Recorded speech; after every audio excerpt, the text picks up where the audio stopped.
এই প্রথমবার বাসার মধ্যে আমি চটপটি বানিয়েছিলাম অনেক মজা করে। ভেবেছিলাম বানাতে পারবোই না, বাট অনেক মজা হয়েছিল। একদম সহজ পদ্ধতিতে বানিয়েছি, তো আজকে ভিডিওতে সেটাই আমি আপনাদের সাথে শেয়ার করব। তো প্রথমেই করতে হবে চটপটির ডালটাকে ভালো করে ধুয়ে পানি দিয়ে সারা রাত ভিজিয়ে রাখতে হবে, যাতে সিদ্ধ করতে বেশি সময় না লাগে। তো আমি এটাকে সারা রাত ভিজিয়ে রেখে সকালে সিদ্ধ করে নিয়েছি। দেখতে পাচ্ছেন কিছু ভেঙে গিয়েছে আর কিছু এখনও আস্ত আছে, এই অবস্থা নামিয়ে ফেলেছিলাম। এরপরে এগুলোকে একটা পাতিলে নিয়ে নিয়েছি আর এর মধ্যে দিয়ে দিচ্ছি 2টা আলু সিদ্ধ। আলুটাকে একটু ভর্তা করে দিচ্ছি, কিন্তু বেশি ভর্তাও করি নাই। এরপর দিয়ে দিচ্ছি স্বাদ মতো লবণ, দেন দিয়ে দিচ্ছি একটু করে হলুদ গুঁড়া, মানে এটা কালারের জন্য, দেখতে কিন্তু সুন্দর লাগবে।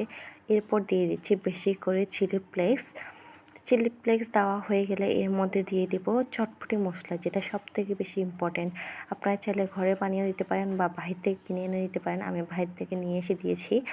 তো এখানে পরিমাণ মতো চটপটি মশলা দিয়ে এগুলোকে একটু নেড়ে চেড়ে মিশিয়ে নিচ্ছি সবগুলা।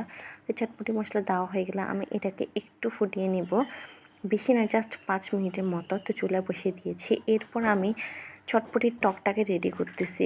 এখানে একটা বাটির মধ্যে আমি তেঁতুল নিয়ে নিয়েছি, হাত দিয়ে দিচ্ছি অল্প পরিমাণে পানি।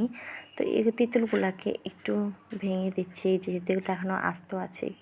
তেঁতুলগুলোকে একটু টলে টলে টকটা বের করে নিচ্ছি, আর তেঁতুলের যে আঁশগুলো থাকে এগুলো উঠিয়ে নিচ্ছি, সাথে বিচিটাও কিন্তু উঠিয়ে নিতে হবে।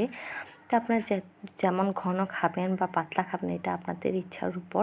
আমি এখানে একটু ঘন রাখতেছি। তো চটপটির টকটা যে রেডি হয়ে গিয়েছে, এখন আমি এর মধ্যে দিয়ে দিচ্ছি লেবুর খোসা। অল্প পরিমাণে লেবুর খোসা দিলে কিন্তু ঘ্রাণটা খুব ভালো আসে টক থেকে, টকটা খেতে অনেক বেশি মজা লাগে। তো এরপর এর মধ্যে দিয়ে দিচ্ছি বিট লবণ। বিট লবণ তো দিতে হবে, বিট লবণের স্বাদটা কিন্তু বেড়ে যায়। এরপর এর মধ্যে দিয়ে দিব লবণ, লবণটা কিন্তু বুঝে শুনে দিতে হবে। আর দিয়ে দিব চিনি স্বাদ মতো। চিনি দিলে কিন্তু খেতে অনেক বেশি ভালো লাগবে, তাহলে এটা ঝাল মিষ্টি টক হবে। তো এরপর এর মধ্যে দিয়ে দিব, এগুলো একটু মিশিয়ে নিচ্ছি। তারপর দিয়ে দিব চটপটি মশলা বা চাট মশলাও দিতে পারেন আপনারা। তো আমি এখানে অল্প একটু চটপটি মশলা দিয়ে দিচ্ছি, দেখেন অল্প একটু দিয়েছি। তো এগুলাকে একটু ভালো করে মিশিয়ে একটা সাইডে রেখে দিব। এরপরে আমি চটপটিগুলোকে ঢেলে নিব একটা বাটির মধ্যে, যে আমি 5 মিনিট রান্না করে নিয়েছিলাম।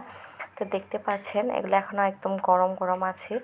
তো এখন এর মধ্যে দিয়ে দিব, প্রথমে দিয়ে দিচ্ছি ধনেপাতা কুচি, এরপর দিয়ে দিচ্ছি কাঁচামরিচ কুচি, তারপর দিয়ে দিচ্ছি পেঁয়াজ কুচি, শসা কুচি, একে একে এগুলো দিয়ে দিচ্ছি অল্প অল্প করে।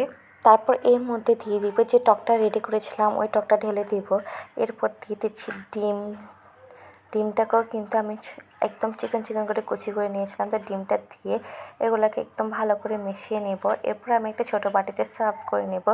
আর সার্ভ করার সময় আমি এখানে ফুচকা ভেঙে দিচ্ছি। আর আমি কিন্তু চটপটির মধ্যে বিট লবণও দিয়েছিলাম, বিট লবণ দিলে কিন্তু খেতে অনেক বেশি মজা লাগে। তো সার্ভ করার সময় আমি এখানে ফুচকা ভেঙে ভেঙে দিচ্ছি, আর এটা খেতে কিন্তু অসম্ভব মজা হয়েছিল। তো আজকের ভিডিওটা এ পর্যন্তই।